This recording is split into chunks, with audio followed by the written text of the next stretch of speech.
Pomfret মাছের ঝাল।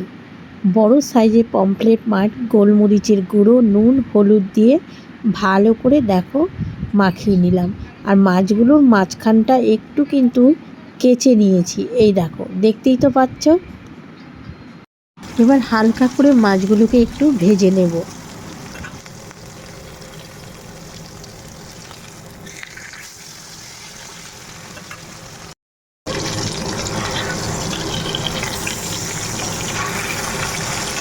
ফোড়নে তেজপাতা, সাদা জিরে, শুকনো লঙ্কা দিয়ে এক রোয়া রসুন থেতো করে পেঁয়াজটা ভাজা যেই হয়ে গেছে, আমি টমেটো পেস্ট আর সাদা জিরে গুঁড়ো, আদা, লঙ্কার গুঁড়ো সমস্ত কিছু একসাথে মিশিয়ে সামান্য কয়েকটা দানা চিনি দিয়ে আমি তেলের মধ্যে দিয়ে দিলাম।